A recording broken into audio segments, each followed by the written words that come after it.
नमस्कार दोस्तों एक बार फिर से स्वागत है मेरी एक और नई वीडियो में। दोस्तों आज मैं जो आपको सच्ची घटना सुनाने जा रहा हूँ, इस सच्ची घटना का नाम है दोस्तों मोहल्ले की महबूबा। जी हाँ, एक भोली सी मासूम सी खूबसूरत सी लड़की दोस्तों आखिरकार कैसे मोहल्ले की महबूबा बन गई। चलो जानते हैं इस कहानी में कि कैसे वो मोहल्ले की महबूबा बन गई। जी हाँ दोस्तों, तो दोस्तों कहानी को स्टार्ट करने से पहले प्लीज़ आप अपना छोटा भाई समझकर प्लीज़ मेरे चैनल को सब्सक्राइब जरूर कर देना और बेल आइकन पर भी प्रेस कर देना, जिससे मैं कोई भी नई वीडियो लेकर आता हूं तो सबसे पहले आप तक पहुंच सके। कहानी की शुरुआत होती है उत्तर प्रदेश में एक जिला पड़ता है कानपुर जिला। उसी कानपुर जिले में एक मनीष नाम का लड़का अपने परिवार के साथ रहता था। जी हाँ दोस्तों, उसके परिवार में उसकी पत्नी आरती और उसके माँ बाप थे। वे अपने परिवार के साथ ही हंसी खुशी जीवन बिता रहा था, लेकिन दोस्तों वे अपने भविष्य के लिए, अपने परिवार के भविष्य के लिए दोस्तों वे दुबई चले जाता है। जी हाँ दोस्तों, वे वहाँ पैसे कमाने चले जाता है ताकि वे अपने परिवार का भविष्य बना सके और अपना खुद का भविष्य बना सके। मनीष दुबई चले जाता है, वहीं उसके पीछे घर में उसके माँ बाप और दोस्तों उसकी पत्नी अब अकेले ही रहते थे। जी हाँ दोस्तों, मनीष दोस्तों जो भी पैसे कमाता था दुबई से वे अपने घर अपने माँ बाप के पास भेज देता था और बाकी जो पैसे बचते थे उसके पास उसका दोस्तों वे अय्याशी करता था और दोस्तों पार्टी वार्टी में खर्च कर देता था। जी हाँ दोस्तों, आखिरकार वे अपने घर से दूर रहकर दोस्तों कुछ पैसे अपने लिए बचाकर अपने ऊपर खर्च कर देता था। दोस्तों सब कुछ सही चल रहा था, वक्त ऐसे ही बीतता जा रहा था। दोस्तों वो टाइम आ ही जाता है जब 2 साल बाद में मनीष फिर से अपने घर आने वाला होता है। जब उसके माँ बाप को पता पड़ता है कि मनीष आने वाला है तो दोस्तों उसके माँ बाप बहुत ही ज़्यादा खुश होती है और जो उसकी पत्नी होती है आरती वो भी दोस्तों मन ही मन बहुत ही ज़्यादा खुश होती है। जी हाँ दोस्तों, आखिरकार उसका पति 2 साल बाद में उसे मिलने के लिए उसके घर आ रहा था, तो पत्नी को खुशी क्यों ना हो। अब दोस्तों मनीष अपने घर आ जाता है। जैसे ही दोस्तों वे घर आकर दरवाजे पर आता है तो घर में दोस्तों हलबली मच जाती है, खुशी की लहर दौड़ जाती है। जी हाँ दोस्तों, चारों तरफ खुशी छाई हुई होती है। उसके माँ बाप बहुत ही ज़्यादा खुश होते हैं और जो उसकी पत्नी है दोस्तों वह खड़ी खड़ी बहुत ही ज़्यादा मन ही मन मुस्करा रही थी, बहुत ही ज़्यादा खुश हो रही थी। चारों तरफ दोस्तों मोहल्ले वाले इकट्ठे हो जाते हैं मनीष से मिलने के लिए कि खूब टाइम बाद में ही मनीष अपने गांव आया है। तो दोस्तों उसके दोस्त या जितने भी दोस्तों उसके जान पहचान के जो भी थे वो सब कुछ मिलने के लिए उसके घर के बाहर इकट्ठे हो जाते हैं। जी हाँ दोस्तों, सबसे पहले मनीष जाता है और अपने बाप के चरण छूता है और चरण छू कर दोस्तों वे अपने बाप के गले मिल जाता है और कहता है कि पापा आप कैसे हो, अपनी तबीयत तो ठीक है ना। तो वह कहता है कि बेटा मैं ठीक हूँ, तुम बताओ। तो वो भी कहता है कि मैं भी ठीक हूँ पापा, कोई दिक्कत वाली बात नहीं है। जी हाँ दोस्तों, वे अपनी माँ के पास जाता है और अपनी माँ को गले लगा लेता है। इस पर दोस्तों उसकी माँ उसको डांटने लगती है और कहती है कि अपना ख्याल नहीं रखता है तू, 2 साल हो गए हैं तेरे से मिले हुए और तू यहाँ आया तो दुबला पतला होकर आया है, कुछ खाता पीता नहीं है क्या। तो इस पर वो कहता है कि अब मैं 7 दिन यहाँ रहूँगा, उस 7 दिन में आपका हाथ का खाना खाऊँगा तो फिर से मैं तंदुरुस्त हो जाऊँगा, पहले की तरह हो जाऊँगा। जी हाँ दोस्तों, ये सुनकर उसकी माँ मन ही मन हंसने लगती है, मुस्कुराने लगती है और दोनों दोस्तों आपस में गले मिल जाते हैं। लेकिन दोस्तों जो मनीष था वह अपनी पत्नी आरती से नहीं मिलता है। जी हाँ दोस्तों, वह सीधे कमरे में चले जाता है। लेकिन दोस्तों जो आरती होती है उसे कुछ भी बुरा नहीं लगता है, क्योंकि वह दोस्तों खुश थी कि उसका पति 2 साल बाद में उनसे मिलने आया है।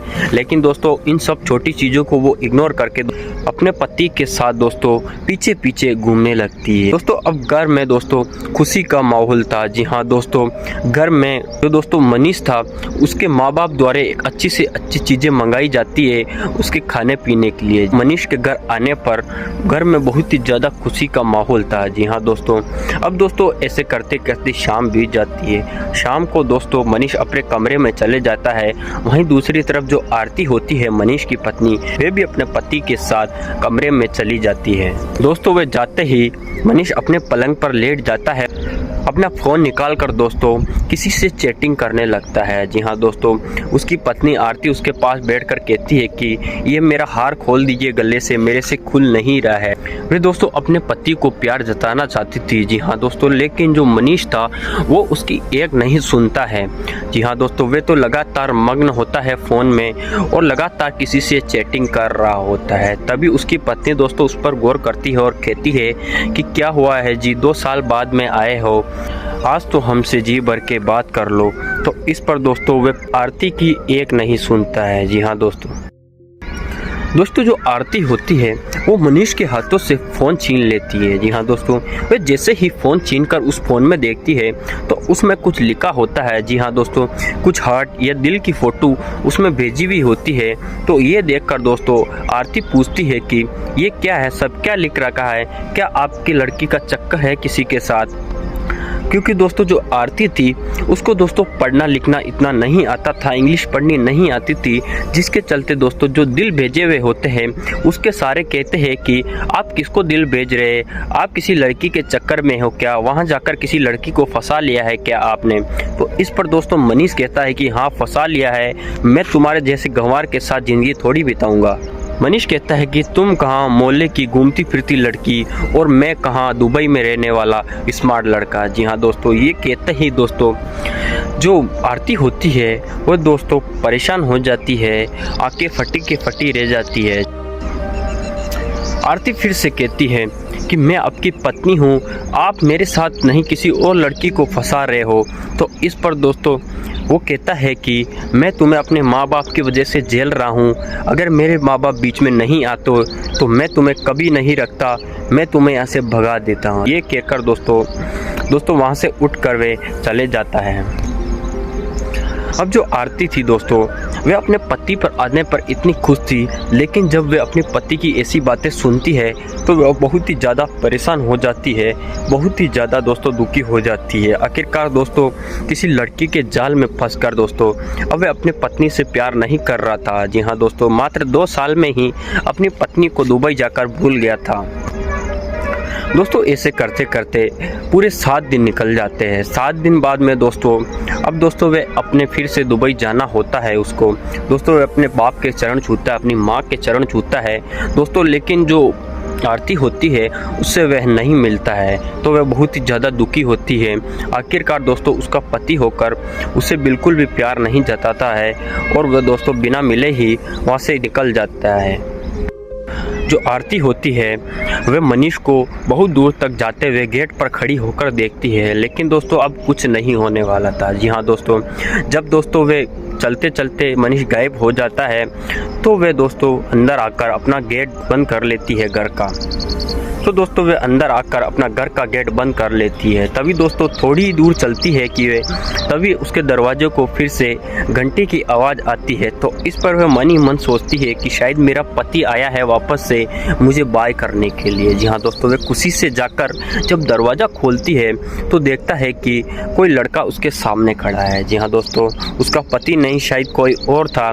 दोस्तों वे पूछती है कि तुम कौन हो? तो वो कहता है कि जो तुम्हारे घर पर दूध वाला आता था मैं उसका भतीजा हूँ और अब से मैं तुम्हारे घर पर दूध पकड़ाने आऊँगा। जी हाँ दोस्तों, ये कहते ही दोस्तों वो कहती है कि ठीक है मैं भगोनी लेकर आती हूँ। वह भाग कर जाती है और अंदर से भगोनी लेकर आती है। जैसे ही दोस्तों वे भगोनी लेकर दोस्तों नीचे झुकती है तो दोस्तों जो उसका साड़ी का पल्लू होता है दोस्तों वो निकल जाता है और नीचे गिर जाता है। जी हाँ दोस्तों, जब वो दूध वाला दोस्तों बैठकर दूध देता रहता है तो वो दोस्तों उस पर गंदी नज़र डालता है, उसके शरीर पर गंदी नज़र डालता है। जी हाँ दोस्तों, लेकिन फिर से दोस्तों वे अपने पल्लू उठा लेती है, लेकिन फिर से वह पल्लू नीचे गिर जाता है और जो वो दूध वाला होता है वो लगातार आरती पर गंदी नज़र डाल रहा होता है। जी हाँ दोस्तों, दूध लेकर आरती अंदर चली जाती है और दूध किचन में रखकर वह दोस्तों कांच के सामने बैठ जाती है और उसके सामने बैठकर दोस्तों गिड़गिड़ाती है, रोती है और मन ही मन सोचती है कि क्या मैं सुंदर नहीं हूँ, क्या मैं किसी लड़के को आकर्षित नहीं कर सकती हूँ। और अपने शरीर को, अपने हाथों को देखने लगती है और अपने हाथ से ही अपने शरीर पर हाथ लगाने लगती है और सोचती है मन ही मन कि मैं लड़कों को नहीं फंसा सकती हूँ क्या मैं सुंदर नहीं हूँ। ये सोचकर आरती दोस्तों मन ही मन मुस्कुराने लग जाती है। आखिरकार दोस्तों आरती के मन में क्या चल रहा था, चलो जानते हैं इस वीडियो में आगे। अब दोस्तों जो आरती थी वो घर के मोहल्ले में खुले आम घूमती थी दोस्तों, अपने सर पर बिना पल्लू डाले हुए दोस्तों वह खुले बाल ही पूरे मोहल्ले में घूमती थी, जिसके चलते जो मोहल्ले के जितने भी आवारा लड़के थे, जितने भी लड़के थे दोस्तों वे उस पर गंदी नज़र डालते थे और दोस्तों उसको गलत नज़रों से देखते थे, जिसके चलते दोस्तों उसे बिल्कुल भी फ़र्क नहीं पड़ रहा था। आखिरकार दोस्तों वह निडर हो चुकी थी, उसे लगता था कि उसका पति तो कुछ और ही गुलमिल खिला रहा है दुबई में, तो क्यों ना मैं भी अपनी ज़िंदगी आज़ादी से जीऊँ, खुलकर जीऊँ। जी हाँ दोस्तों, ये सोच कर दोस्तों अब दोस्तों आवारों की तरह मोहल्ले में घूमती थी और दोस्तों छोटे छोटे कपड़े पहनकर मोहल्ले में घूमती थी। लेकिन दोस्तों जब उसके सास और ससुर उसे डांटते थे, उस पर चिल्लाते थे, तो दोस्तों वो एक नहीं बोलने देती थी और उसे बिल्कुल चुप कर देती थी। एक दिन दोस्तों जो आरती होती है खूबसूरत सी साड़ी पहनकर मोहल्ले में निकलती है। जब वह मोहल्ले में आगे जा रही होती है तो कुछ छोटे से लड़के दोस्तों पाइप से पानी फेंक रहे होते हैं। तभी दोस्तों जो आरती होती है वो उनके पास जाती है और उनसे पाइप लेकर दोस्तों खुद के ऊपर पानी डालने लगती है और खुद का शरीर भिगोने लगती है।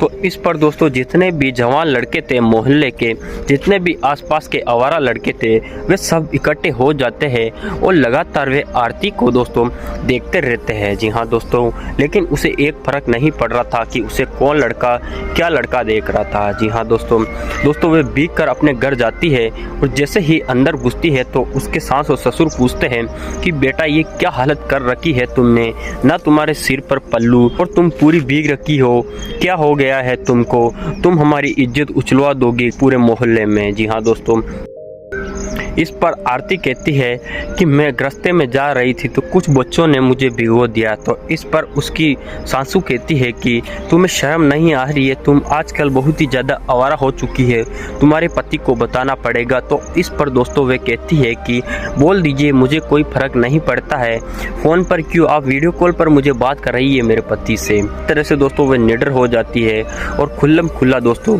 अपनी मन मर्जी से अब दोस्तों ज़िंदगी जी रही थी। एक रात आरती अपने कमरे में होती है, तभी अचानक से उसको पीछे से दोस्तों एक दूध वाला जो दूध देने आता था वो दूध वाला आकर उसको कसकर पकड़ लेता है। जी हाँ दोस्तों, और दोस्तों दोनों रंग रंगोलियाँ बनाने लग जाते हैं, दोनों रोमांस करने लग जाते हैं। जी हाँ दोस्तों, अब लगातार उन दोनों के बीच में दोस्तों अफरा तफरी चल रही थी। जो आरती थी दोस्तों वह एक डायरी लिख कर रखती थी, उसमें लिखती थी कि किस लड़के को आज बुलाना है और किस लड़के को नहीं बुलाना है। जी हाँ दोस्तों, अब उसके नए नए आशिक बन चुके थे। रोज़ हफ्ते में दोस्तों 3 या 4 बारी अलग अलग लड़के वे रोज़ अपने कमरे में बुलाती थी और उनके साथ अय्याशी करती थी। एक दिन जो आरती के जो सास और ससुर थे वे किसी सत्संग में जाना होता है दोस्तों, वे जैसे ही तैयार होकर अपने कमरे से बाहर निकलते हैं तो दोस्तों देखता है कि एक लाइट वाला लैंप तैयार कर रहा है। जी हाँ दोस्तों, ख़राब लैंप को दोस्तों वे रिपेयर कर रहा था। तभी वे अपनी बहू आरती से पूछते हैं कि बेटा ये कौन है, क्यों आया है। तो इस पर कहती है कि ये लैंप तैयार करने आया है, लैंप ख़राब हो चुकी है। तो उस पर उसका ससुर कहता है कि आजकल लाइट कुछ ज़्यादा ही ख़राब होने लग गई है घर में। जी हाँ दोस्तों, उसका ससुर अपनी पत्नी से कहता है कि तुम जाओ, मैं यहीं रुकता हूँ, इन दोनों के ध्यान रखता हूँ। तो इस पर दोस्तों आरती कहती है कि पापा जी आप चले जाइए, कोई टेंशन की बात नहीं है, मैं सही करवा लूँगी, इसके बाद मैं इसको पैसे देकर वापस भेज दूंगी। जी हाँ दोस्तों, लेकिन दोस्तों उन दोनों को जाना ज़रूरी था। वे दोस्तों निकल जाते हैं अपने सत्संग के लिए। वहीं पीछे से जो वो लाइट वाला लैंप वाला रिपेयर कर रहा होता है वो आरती के पास आता है, उसे गोद में उठाकर कमरे में ले जाता है और दोस्तों उसे लगातार उसके पास लगातार रोमांस करता है और रंग रंगोलियाँ बनाता है। लगातार वो दोस्तों अब मज़े ही मज़े कर रही थी, दबाकर एंजॉय कर रही थी। अब ये सब चीज़ें करते हुए जो आरती होती है उसका डर इतना खुल जाता है, वे इतनी निडर हो जाती है कि उसे शर्म तक नहीं रहती है कि मोहल्ले वाले क्या कहेंगे या घर वाले क्या कहेंगे। जी हाँ दोस्तों, उसकी चारों तरफ मोहल्ले में अफरा तफरी मच जाती है, हर घर में दोस्तों उसकी बात फैल जाती है। जब उसकी सासू कहीं बाहर जा रही होती है तो कुछ मोहल्ले की महिलाएं आकर उसे कहती है कि तुम्हारी तो बहू मोहल्ले की महबूबा बनी है, संभालो उसे, सारे लड़के इधर उधर होते जा रहे हैं, तुम्हारी बहू ने पूरे मोहल्ले के लड़कों को बिगाड़ दिया है। ये सुनकर दोस्तों वह तुरंत ही अपने घर में जाती है और जब दरवाज़ा खोलती है तो देखती है कि जो उसकी बहू आरती थी वह किसी और के साथ रंगोलियाँ बना रही थी। वह दोस्तों रंगे हाथ पकड़ लेती है। दोस्तों वह चिल्लाती है उस पर कि आरती ये क्या कर रही हो, तुम्हें शर्म तक नहीं आती है, मैं मेरे बेटों को बताऊंगी कि तुम किसके साथ क्या कर रही हो। तो इस पर दोस्तों आरती निडर होकर कहती है कि मम्मी जी आप सोच रहे हैं, बिल्कुल ऐसा नहीं है, ये तो बस ऐसे ही। तो इस पर वह ज़ोर से उसे डांटती है और कहती है कि चुप रहो तुम, मुझे सब पता है तुम क्या कर रही हो। तो इस पर दोस्तों जो आरती का ससुर वो भी पीछे से आ जाता है। उसकी सास ससुर से कहती है कि मैंने इसे रंगे हाथ देखा है, मैंने अपनी आंखों से देखा है कि ये इस लड़के के साथ गलत काम कर रही थी। जी हाँ दोस्तों, वह लड़का वहाँ से फरार हो जाता है। आरती अब घर में दोस्तों अकेली ही रहती है, लेकिन जो उसके माँ बाप थे दोस्तों, मनीष के माँ बाप, अब आरती का कुछ नहीं बिगाड़ पा रहे थे, क्योंकि जो दोस्तों अपने घर की इज्जत जो बचानी थी, जिसके चलते दोस्तों उसे लगता था कि घर की इज्जत उछल जाएगी, पूरे मोहल्ले में बदनाम हो जाएंगे, इसीलिए दोस्तों वे अपनी पत्नी को कुछ भी नहीं कहते थे, लेकिन उसे डांटते ज़रूर थे कि बहू ये क्या कर रही हो तुम, हमारे घर की इज्जत उछाल दोगी। अब जो आरती थी इतने लड़कों से मिल चुकी थी कि जिस दिन वह जिस लड़के को बुलाती थी वो लड़का तो नहीं आता था, लेकिन दोस्तों जो दूसरा लड़का था वो डबल बार दोस्तों उसके साथ रंगोलियाँ बनाने आ जाता था, जिसके चलते दोस्तों अब लड़कों में भी दोस्तों फूट जाने लग गई थी, जिसके चलते अब दोस्तों उनमें भी दोस्तों अब गुस्सों का आक्रोश आ गया था, जिसके चलते दोस्तों वे भी आरती के साथ रंगोलियाँ बनाने चाहते थे, लेकिन अब उसे लगातार मौका नहीं मिल रहा था। किसी लड़के को तो एक हफ्ते बाद ही मौका मिलता था, जिसके चलते वे परेशान हो जाते थे। उसमें से दोस्तों एक लड़का जो कि मोहल्ले की पड़ोस की आंटी का लड़का था, वह ठान लेता है कि उस आरती से बदला लेना है, आखिरकार वो मुझे धोखा दे रही है, वह किसी और लड़के के साथ सोती है। जी हाँ दोस्तों, इतने गुस्से में आकर दोस्तों वे अपने हाथ में चाकू लिए रात के समय वे आरती के घर में घुस जाता है और घुस कर दोस्तों उसके धड़ाधड़ चाकू से वार कर देता है। दोस्तों तुरंत ही आरती की वहीं जान चली जाती है। जी हाँ दोस्तों, और वे फिर से अपने घर चले जाता है और चुपचाप से दोस्तों सो जाता है। जब सुबह के टाइम उसके सास और ससुर उठते हैं आरती के, तो देखते हैं कि आरती अभी तक उठी नहीं है। जब वे कमरे में जाकर देखते हैं तो दोस्तों पता पड़ता है कि वह सो नहीं रही थी, उसकी तो जान चली गई है। जी हाँ दोस्तों, ये देखकर वे दोनों फूट कर रोने लगते हैं और काफ़ी परेशान हो जाते हैं। दोस्तों वे तुरंत ही पुलिस को सूचना देते हैं। पुलिस आती है दोस्तों, कार्रवाई करती है। कार्रवाई में जब पता पड़ता है कि जो आरती थी वे अलग अलग लड़कों से मिलती थी, अलग अलग लड़कों से रंगोलियाँ बनवा रही थी, तो दोस्तों इसमें पुलिस भी कुछ नहीं कर पाती है और दोस्तों सारी डिटेल वे दे देती है उसके सास और ससुर को। जी हाँ दोस्तों उसके सास ससुर कहते हैं कि इस चीज़ का मुझे हम सबको पता था, लेकिन हम घर की इज्जत बचाने के लिए इसको कुछ नहीं बोलते थे, लेकिन इसका अंजाम इतना खौफनाक हुआ। जी हाँ दोस्तों वह पुलिस कार्रवाई करती है। जब एक एक लड़कों को अपने साथ बुलाती है दोस्तों, उन सबको डंडे मार कर पूछती है, तो उसमें से एक लड़का कहता है कि हाँ मैंने ही उसकी जान ली थी, वह मुझे धोखा कर रही थी, वह मेरे से प्यार करके किसी और उसके साथ लेट रही थी। जी हाँ दोस्तों, ये सुनकर दोस्तों सारे लड़के हक्के बक्के रह जाते हैं। दोस्तों ये थी कहानी कैसे लगी है दोस्तों? कहानी अच्छी लगी है तो प्लीज़ चैनल को सब्सक्राइब करके वीडियो को लाइक ज़रूर करना। दोस्तों एक घर की बहू जो अपने पति से प्यार नहीं मिलने पर दोस्तों मोहल्ले के लड़कों से, बहुत से लड़कों से प्यार कर बैठती है। दोस्तों ये थी कहानी कैसी लगी? अगर अच्छी लगी है तो लाइक करके चैनल को सब्सक्राइब जरूर करना। मिलते हैं अगली वीडियो में, तब तक के लिए जय हिंद जय भारत।